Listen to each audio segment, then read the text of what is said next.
প্রচার থেকে ফেরার পথে সড়ক দুর্ঘটনায় আহতকে দেখে গাড়ি থামিয়ে বেরিয়ে এসে চিকিৎসার ব্যবস্থা নিশ্চিত করলেন অভিষেক বন্দ্যোপাধ্যায়। দক্ষিণ ২৪ পরগনার ফলতার ফতেপুরে দুর্ঘটনায় আহত চিকিৎসার ব্যবস্থা করলেন ডায়মন্ড হারবারের তৃণমূল সাংসদ।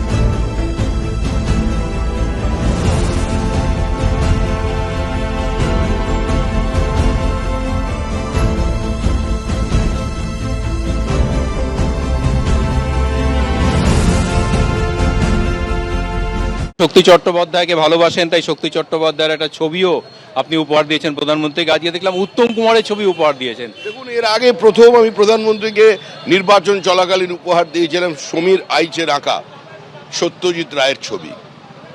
আমরা শিল্প সংস্কৃতিকে ফেরাতে চাই। আমরা টলিউডের যে বর্তমান চেহারা, যে দালালতন্ত্র চলেছে, যে আধিপত্যবাদ চলেছে, ছোট ছোট পরিচালকদের আজকে যেভাবে তাদের ভবিষ্যৎকে ধ্বংস করে দেয়া হচ্ছে, আমরা সেটার থেকে মুক্তি দিতে চাই।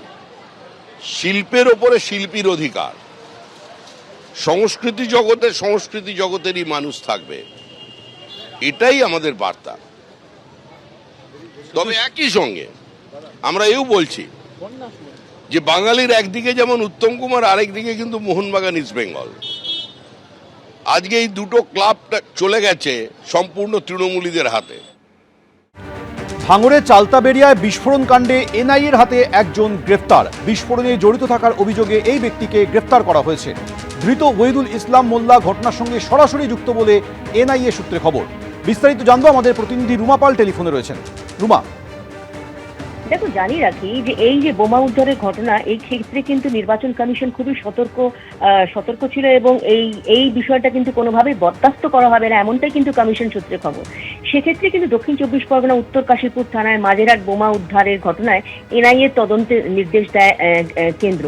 এবং দক্ষিণ ২৪ পরগনা উত্তর কাশীপুর থানায় এই যে বোমা উদ্ধারের ঘটনা, সেখানে কিন্তু এনআইএ তদন্ত করেছে। কারণ পুলিশ গিয়ে দেখেছে যে একটি পরিত্যক্ত বাড়ি থেকে প্রায় ৭৯টা কাঁচা বোমা প্রায় মতো জিনিস উদ্ধার হয়েছে এবং দক্ষিণ ২৪ পরগনা মাঝেরহাট এলাকার কাছে একটা ফাঁকা বাড়িতে সেটা রাখা ছিল।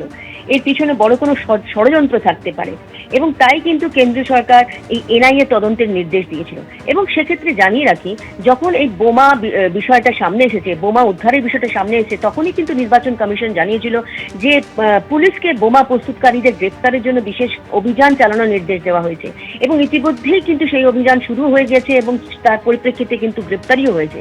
এবং বোমা তৈরির সঙ্গে যুক্ত সমস্ত মামলা সহ এবং সংশ্লিষ্ট যে ঘটনাগুলো ঘটছে, সেক্ষেত্রে এনআইএ এর মাধ্যমে যে তদন্ত করা হবে আগেই কিন্তু কমিশন জানিয়েছিল এবং সেই সুবাদে যে এনআইএ তদন্ত করছে এবং সেটা সেন্ট্রাল গভর্নমেন্ট থেকে সেই নির্দেশ এসেছে এবং তারপরে কিন্তু এনআইএ তদন্ত করছে। অর্থাৎ এই যে নির্বাচনের আগে, দ্বিতীয় দফার নির্বাচনের আগে যে এই যে মানে অনেক বেশি পরিমাণে যে বোমা উদ্ধারের ঘটনা, সেক্ষেত্রে কিন্তু নির্বাচন কমিশন কড়া পদক্ষেপ নিয়েছে এবং এই কড়া পদক্ষেপের পরিপ্রেক্ষিতে কিন্তু এনআইএ তদন্ত করছে এবং এনআইএ তদন্ত করার পরে কিন্তু গ্রেফতারি হয়েছে এবং পুলিশকেও কিন্তু সতর্ক থাকতে বলা হয়েছে।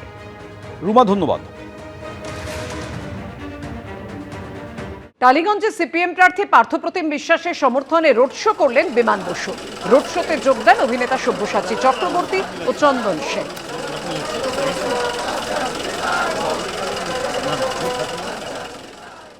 এবার আমাদের ভোটের পার্সেন্টেজ যা ডাউন হয়েছিল সেটা যেমন হবে না, অন্যদিক থেকে যে বিরাট শূন্য ছিল সেটাও থাকবে না, শূন্যের পরিবর্তন হবে।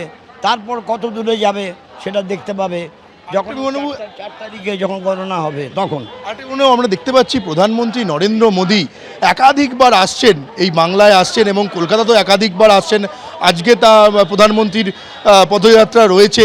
অমিত শাহ তিনিও একাধিকবার বারংবার এই ভোটের আগে আমরা দেখতে পাচ্ছি যে এই বঙ্গে আসছেন। ফলে এই যে কেন্দ্রীয় বিজেপির এই হাইকমান্ড নেতৃত্ব আসছেন এতবার, এটার কোনো কি রেজাল্ট কি ভোটের 4 তারিখের পাওয়া যাবে? আপনি কি মনে করেন? আমার মনে হয় না যে তারা আসছেন বলেই ব্যাপক একটা পরিবর্তন ঘটে যাবে। ব্যাপক পরিবর্তন ঘটার মতো পরিবেশ পরিস্থিতি বেঙ্গলি সাইকির মধ্যে সেভাবে আছে বলে আমি মনে করি না। শূন্যটা কোনো গেরো নয়। ভোটগুলো দেখবেন, ভোটের কোয়ান্টিটি দেখবেন, সিটের কোয়ান্টিটি নয়, ভোটের কোয়ান্টিটি দেখবেন, শূন্য নয়।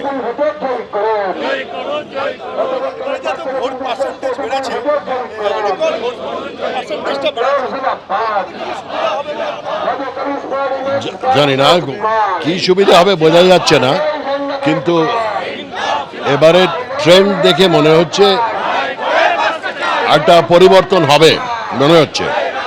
পর্যন্ত গত বছরগুলোতে আমরা জানলাতেও লোক দেখিনি, আর আজ এখন নেমে আসতে দেখছি, সেটাই তফাৎ।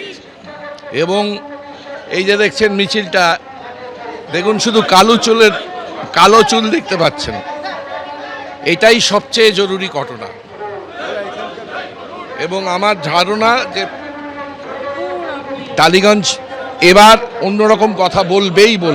আসছি পরের খবরে। রাজ্যে প্রচারে এসে কালী স্মরণে প্রধানমন্ত্রী নরেন্দ্র মোদী। ঠনঠনিয়া কালীবাড়িতে পুজো দিলেন প্রধানমন্ত্রী। পুজো দেওয়ার আগে মন্দির চত্বর থেকে কিনলেন ডালা।